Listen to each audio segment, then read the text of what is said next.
হঠাৎ করে অনু আর অয়নের মাঝে কেউ কুসুম বালিশ ফিকে মারে, যা দেখে দুজনেই চুপ হয়ে যায়। রিনিতা বেগম চণ্ডী রূপে দাঁড়িয়ে আছে ওদের সামনে, যা দেখে ছায়া আর নির্ঝর দুজনেই দুজনের দিকে তাকায়। এগুলো কি ধরনের ব্যবহার? লিভিং রুমে বসে বাচ্চাদের মতো করে ঝগড়া করছিস তোরা?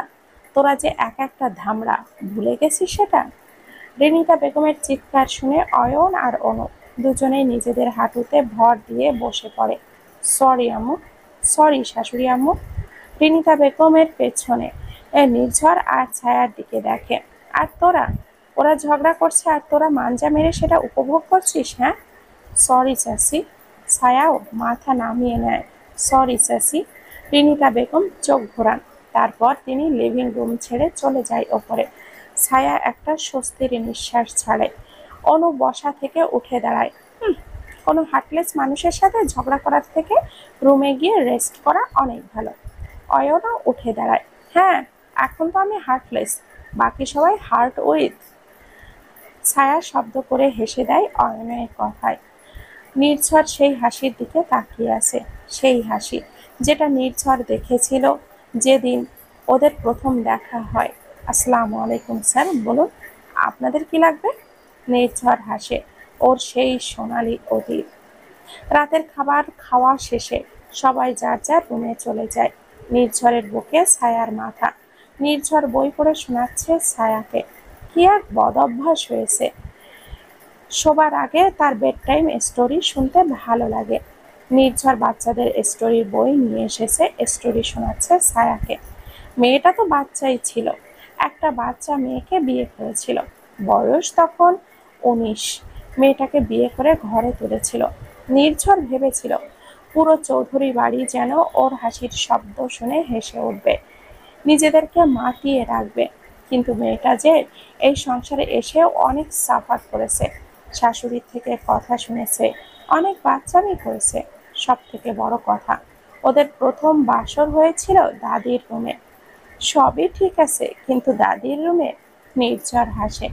দেশের দায়িত্ব কাঁধে নিয়ে এই পুরোটা জার্নি সে যতটা কঠিন সময় পার করেছে, মেয়েটা জীবনে আসার পর ততটা সময় সবকিছুই সহজ সরল মনে হয়েছে তার কাছে। এটা কি ভালোবাসার ছায়া ছিল? জীবনে অনেক কঠিন সময় পার করেছে সে। একজন চৌধুরী হিসাবে যে দিন এই পৃথিবীতে এসেছিল নির্ঝর, সেই দিন থেকেই জানতো মৃত্যু একটা নিঃশ্বাস ত্যাগের মাধ্যমে হয়। দেশের জন্য তাকে যে কোনো সময় মৃত্যুকে ছুঁতে হতে পারে, কিন্তু জীবন থেমে থাকবে না। তারপর এই আসনে অন্য কেউ আসবে। এই শিক্ষার সাথে নির্ঝর কখনো ভয় পায়নি। তার জীবনে মৃত্যুর কোনো ভয় ছিল না, না ছিল কিছু হারানোর ভয়। কিন্তু যখন ছায়া তার জীবনে আসলো, এরপর থেকেই জীবন নিয়ে তার ভয় হয়। ভয় হয় ছায়াকে হারানোর। এই পৃথিবীতে সে আরো কিছুদিন নিঃশ্বাস নিতে চায়, নিজের সমস্ত জীবন কাটিয়ে দিতে চাই ছায়ার সাথে।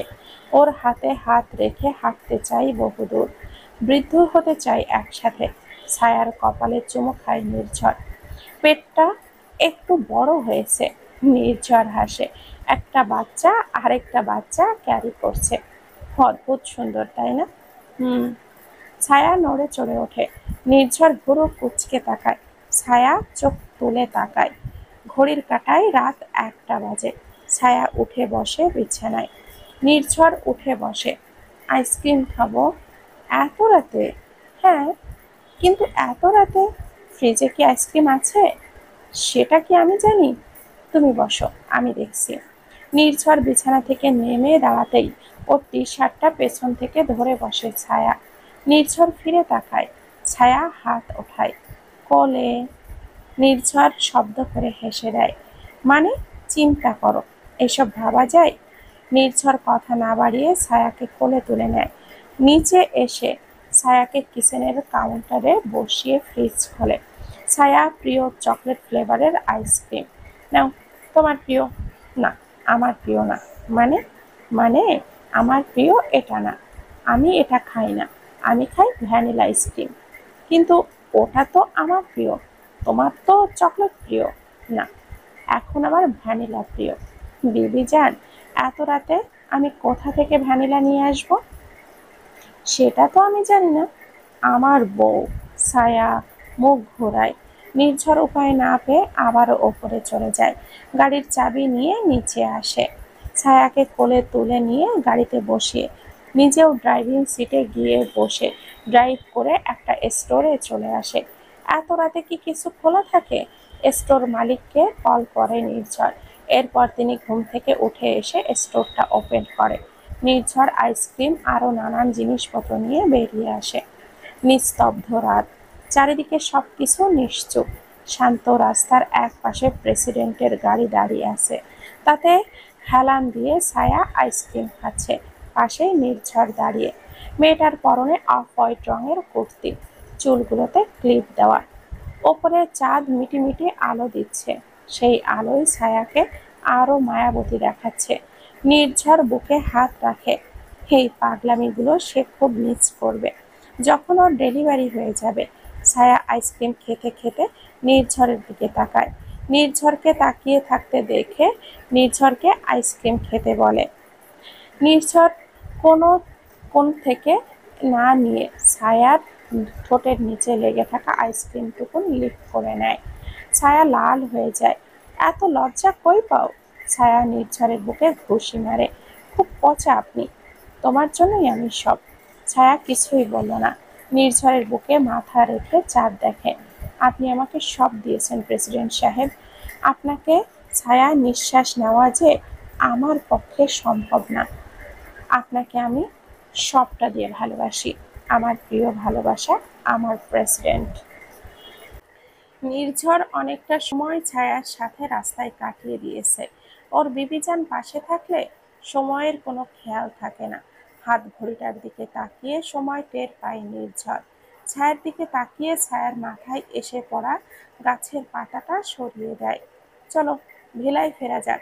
জাফরানিয়ার রাস্তা যে বউর সাথে থাকলে এত সুন্দর দেখায় তা জানতামই না। জানলে হয়তো আরো আগেই বিয়ে করে ফেলতাম।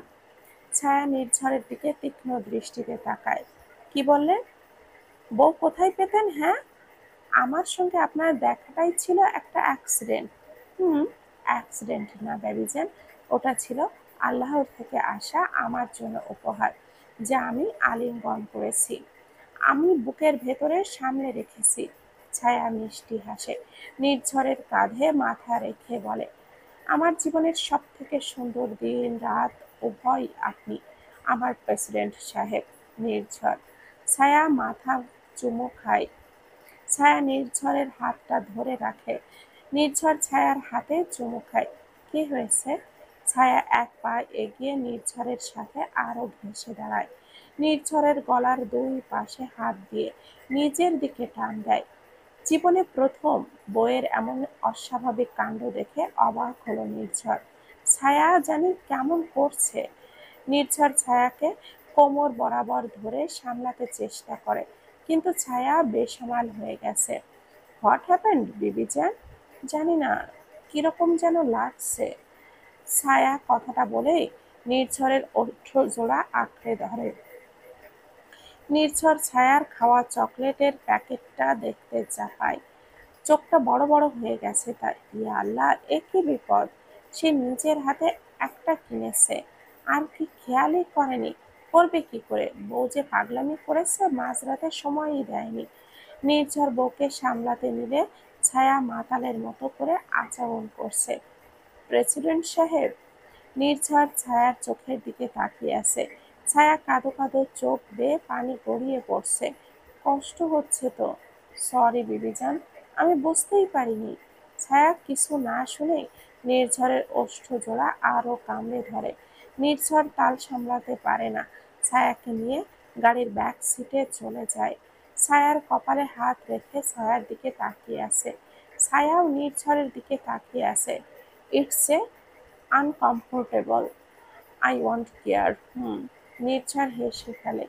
যদিও এই সিরিয়াস সিচুয়েশনে হাসির কোনো প্রশ্নই আসা উচিত নয়।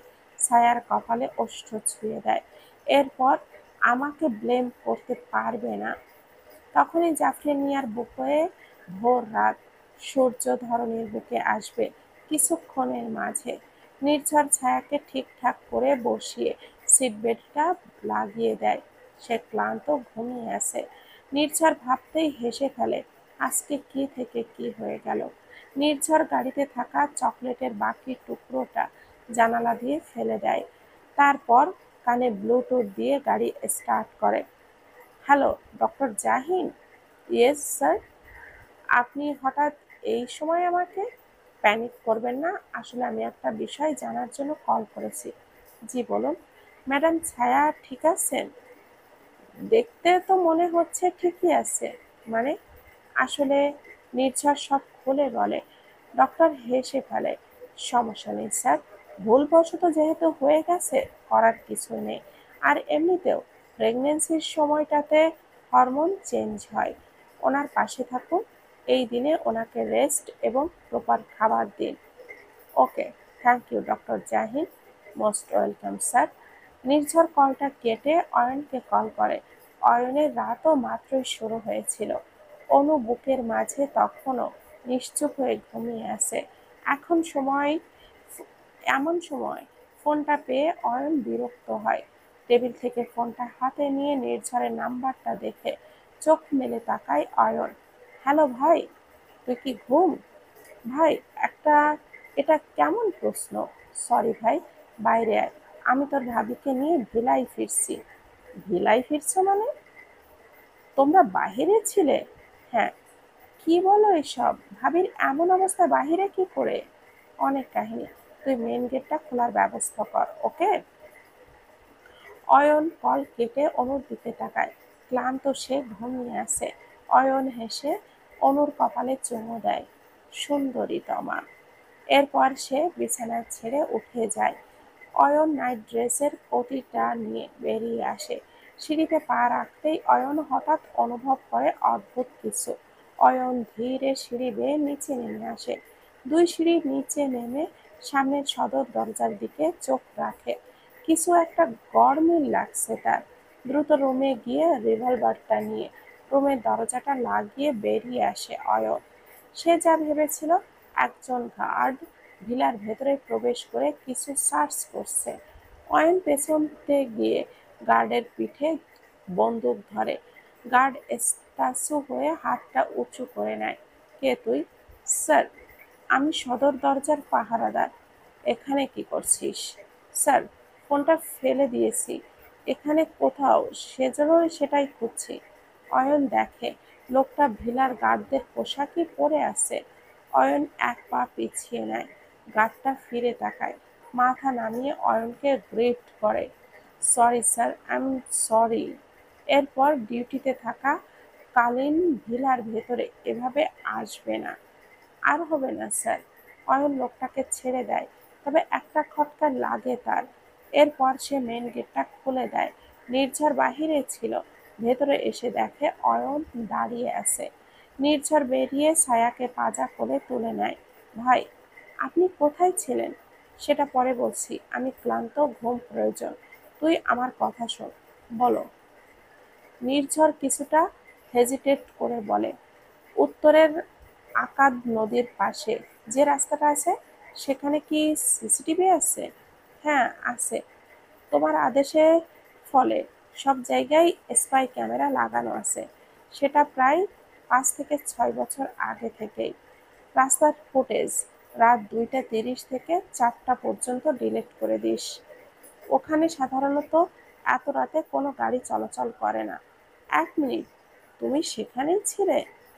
এত ভেবে লাভ আছে? যা বলছি তাই কর। তুই ডিলিট করবি, অন্য কাউকে যেন দেখতে না দিস। অয়ন হেসে ফেলে। ওকে। নির্ঝর ভেতরে চলে যায়। অয়ন শব্দ করে হেসে দেয়। এরপর কল করে নাবিলকে। হ্যালো বস, এত রাতে? সকাল হয়ে গেছে, উঠে পড়ো। বস, আমাকে একটা ফুটেজ লাগবে। ওটা কোন অফিসে আছে বের করে দিবে? ওকে। অয়ন কলটা কেটে ভেতরে চলে আসে। He is crazy man. সকাল গড়িয়ে দুপুর পড়ছে। মিসেস চৌধুরী বসে চৌধুরী বাড়ির নতুন অতিথিদের জন্য একটা সোয়েটার বুনছে। তিনি কুরুজের কাটার কাজটা খুব ভালো জানেন। অনু বসে দেখছে চাচি শাশুড়ির কাজ। চাচি আম্মা, আপনি কি সুন্দর করে এসব পারেন! আমি অবাক হচ্ছি। মিসেস চৌধুরী হাসলেন। হ্যাঁ, অনেক বছর আগে শখের জন্য শিখেছিলাম। ওয়াও, ভীষণ সুন্দর। মিসেস চৌধুরী হাসলেন।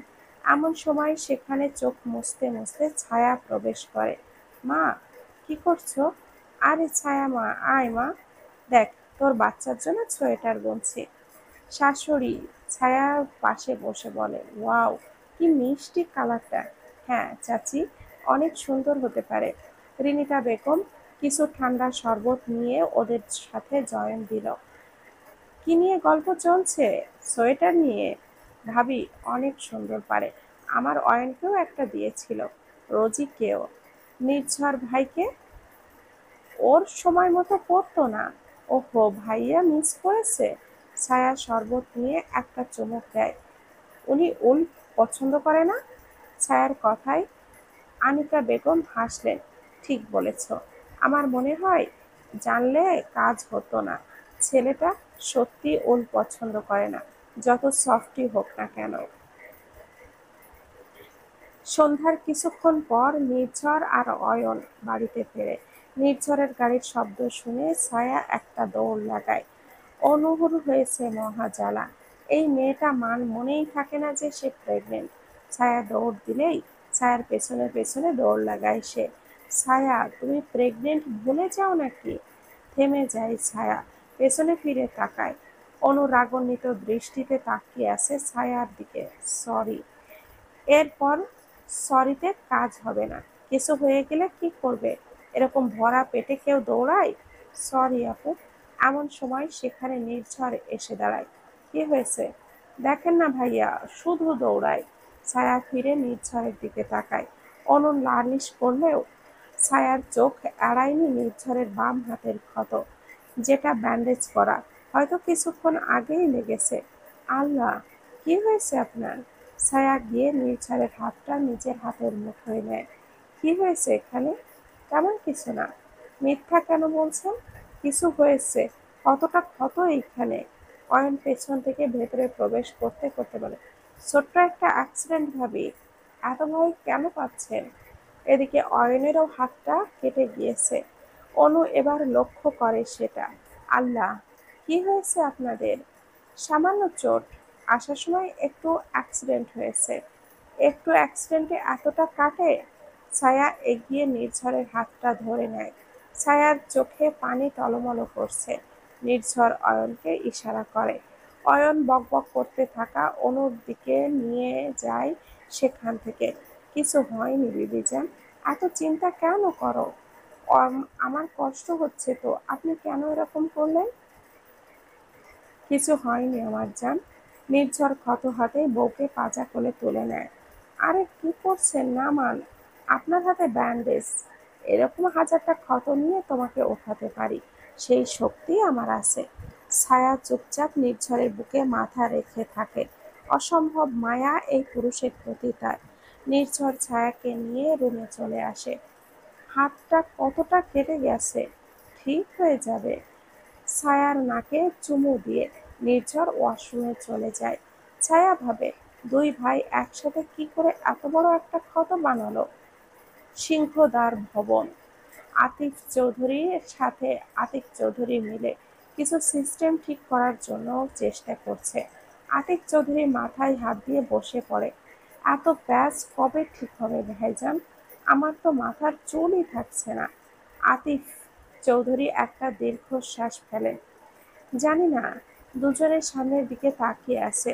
আদনানকে সাহায্য করা কিছু ক্রিমিনাল তখনও দেশের বাহিরের ভেতরে ঘুরে বেড়াচ্ছে। সমস্যা হলো তাদেরকে শনাক্ত করাটা কঠিন বিষয়। আদনান তখনও বন্দী, কিন্তু তাকে সাহায্য করছে তাদের ভেতরের সবাইকে খুঁজে পেতে হলে। সত্যি বেশ কাঠখড় পোড়াতে হবে। এত সহজ না অচেনা একজন অপরাধীকে শনাক্ত করা। এইদিকে ওরা সংখ্যাও বেশ বেড়ে গেলে অরাজকতাও সৃষ্টি করতে পারে পুনরায়। চৌধুরী ভিলা। নির্ঝর ছোট্ট শাওয়ার ছেড়ে রুমে এসে দেখে ছায়া বসে আছে সেভাবেই, নির্ঝরের হাতের তোয়ালেটা রেখে ছায়ার সামনে এসে বসে। ফ্লোরে হাঁটু গেড়ে বসে ছায়ার হাতটা নিজের হাতের মাঝে নিয়ে নেয়। এত দুশ্চিন্তা কিসের? ছায়া নির্ঝরের দিকে তাকিয়ে বলে, আপনাকে হারানোর ভয় আমাকে তাড়া করে বেড়ায়। আমার জীবনের এই ভয়ঙ্কর দিনের কথা আমি কখনো ভুলব না। ধীরে ধীরে আপনি আমার জীবন হয়ে গেছেন প্রেসিডেন্ট সাহেব। এই দেশের থেকেও এখন আমার আপনাকে বেশি প্রয়োজন। ছায়ার কথাগুলো মনোযোগ লাগার মতো। নির্ঝর মৃদু হাসল। ছায়ার একটু রাগ হলো। লোকটা সবসময় তাকে হেসে উড়িয়ে দেয়। ছায়া নির্ঝরের ঘাড়টা ধরে ওর ওষ্ঠজোড়া আঁকড়ে ধরে। এমন কাণ্ডে নির্ঝরের চোখ বড় বড় হয়ে যায়। কিছুক্ষণ পর ছায়া সরে আসতে চাইলে নির্ঝর বলে ওঠে, তুমি কিন্তু দিনকে দিন আমার মতো হয়ে যাচ্ছ বেবিজান। আপনি আমার বর না? হ্যাঁ, তোমারই। মৃত্যুর আগ পর্যন্ত এই মির্জা মেহেরিন ছায়ার স্বামী হয়েই থাকব। আপনার মৃত্যু আমি সইতে পারবো না। আপনি থাকতে যেন খোদা আমাকে মৃত্যু দেয়। তাছাড়া স্বামী ছাড়া স্ত্রীর কোনো জায়গায় মূল্য নাই। এত কিছু কবে বুঝতে শিখলে? আমার পাশে বসুন। নির্ঝর উঠে বসে ছায়ার পাশে। ছায়ার মাথাটা নির্ঝরের কাঁধে রাখেন। যেদিন প্রথম এই বাড়িতে এসেছিলাম সেদিন আমি জানতাম আমাকে হয়তো তেমন কেউ পছন্দ করবে না। খুব কান্না পেত এটা ভেবে যে নিজের বাড়িতে একটা রাজকুমারীর মতো বড় হয়ে এসেছি, আর এমন একটা বাড়িতে এসে পড়লাম যেখানে কেউ কাজের লোকেরও দাম দেয় না। যেদিন মা প্রথম আমায় বকেছিলেন নির্ঝরের বউ সোনা ছাড়া একদমই সাদামাটা থাকে না, সেই দিন ওনার রাগটাই দেখেছিলাম। তার পেছনে লুকিয়ে থাকা ভালোবাসাটা আমি দেখেছিলাম। উনি সেই দিন সবটা গহনা আমাকে খুলে দিয়ে দিল। একটাবার নিজের কথাও ভাবলো না। গয়নাই তো মেয়েদের খুবই পছন্দ হয়। এরপর যতবারই মা আমারকে বকতো ততবারই বালা দুটো আমার বোঝা মনে হতো। কিন্তু ওনার ভালোবাসা আমি এখন বুঝি। দাদির কাছে শুনেছি আমি যেদিন জ্ঞান হারিয়েছিলাম বাড়িতে কেউ ছিল না। মা সেই দিন বলেছিল আমার নির্ঝরের বউ কেউ হাত লাগাবে না। আমার নির্ঝর তা সহ্য করতে পারবে না। বুঝলাম। তবে মা কাউকে আমাকে এতটা সম্মান করে, তারপর দেশের ওপর এত বড় একটা ষড়যন্ত্রের সমস্যা ঘটল। বুঝলাম ওনার মতো শক্ত হতে হবে। সব কিছুতেই আমি যাকে পাশে পেয়েছি সেটা হলো আপনি, যাকে ছাড়া জীবনের কোনো কিছুই পূর্ণ নয়। নির্ঝর কথাগুলো মনোযোগ দিয়ে শুনল। ছায়ার মাথায় চুমু খায়। ছায়াকে জড়িয়ে রাখে নিজের সাথে। তার মাথায় চিন্তার ভাঁজ। তবে সেটা কিসের চিন্তা তা জানা গেল না। অয়ন রুমে এসে শাওয়ার নিয়ে বাইরে বের হয়ে দেখে অন্য অন্যমনস্ক হয়ে হাতে ফার্স্ট এইড বক্স নিয়ে দাঁড়িয়ে আছে। অয়ন হেঁটে অনুর সামনে এসে দাঁড়ায়। কি ভাবছ? অয়নের ডাকে ধ্যান ফেরে অনুর। কই কিছু না তো। কিছু তো ভাবছো। কি ভাবছো দ্রুত বলো। অনু প্রথম অয়নের হাতটা ধরে ওকে বিছানায় বসায়। এরপর অয়নের হাতের ব্যান্ডেজটা লাগিয়ে দেয়। এরপর অয়নের দিকে তাকায়। ছায়া ছোট মানুষ, অনেক কিছু বোঝে না। আমি ওর থেকে বড়, অনেক কিছুই বুঝি। আমি এটাও বুঝতে পারছি আপনাদের ঝামেলা এখনো মেটেনি। আমাকে প্লিজ দয়া করে বলুন তো কি হয়েছে? এত টেনশন নিয়ে আমি ঘুমাতে পারি না। অয়ন হাসে। অনুকে জড়িয়ে ধরে ঘাড়ের ওর ওষ্ঠ ছোঁয়ায়। ভালোবাসো আমায়? হ্যাঁ, অনেক বেশি। অয়ন অনুর জামার ভেতরে হাত ঢুকিয়ে দিতেই অনু সরে আসতে নেয়, কিন্তু পারে না। কি করছেন? ভালোবাসছি। মাত্রই যে স্বীকার করলেন আমায় ভালোবাসো, তাহলে প্রমাণ দাও। অনু বেশ বুঝতে পারে এটা তাকে অ্যাভয়েড করার মাধ্যম, কিন্তু সে কিছু বলে উঠতে পারে না। এই শক্তির সঙ্গে পারা সম্ভব নয়। ধীরে ধীরে সময়ের সাথে সাথে অনু আর অয়নের কামরার আবহাওয়া বদলে যেতে থাকে। অয়নের স্পর্শে অনু নিজেকে খুঁজে পায়, নিজের অস্তিত্বের সবটা খুঁজে পায়। অনুকে একেবারে ক্লান্ত করেই তারপরে ছাড়ে অয়ন। এই মুহূর্তে তার প্রশ্নের সম্মুখীন হতে চায় না অয়ন। আসলে মেয়েটা বোঝে, তাকে অনেকটাই বোঝে, কিন্তু নির্ঝর এমন একটা মানুষ, ওকে বোঝার ক্ষমতা কারোরই নেই। স্বয়ং ছায়া যতই লাফালাফি করুক না কেন, নির্ঝরের ঘোরের ভেতর থেকে ছায়া চাইলেও নিস্তার নেই। ছায়া অবুঝ, ওদের সংসারটা টিকে আছে নির্ঝরের অস্তিত্বের ওপর। ভালো না বাসলেও ছায়া নির্ঝরেরই থাকতো, সেটা ছায়া চাইলেও ভালো, না চাইলে জোরপূর্বক। নির্ঝর বাঁকা হাসে, ছায়ার ভরা পেটে হাত রাখে। Daddy is waiting baby, Francisco said. President সারা জানালা দিয়ে বাহিরের দিকে তাকিয়ে আছে। হাতের চিরকুটটা মুড়ে ফেলে সে। বাবা হচ্ছ মিস্টার চৌধুরী? আমাকে কানা বানিয়ে খুব ভালোই আছো? ভয় নেই। সময় সব সময় সবার এক থাকে না। আমিও প্রেসিডেন্ট সারা। এরপর তোমার সঙ্গে প্রেসিডেন্ট বেশে নয়, বান্ধবী হয়ে দেখা করব।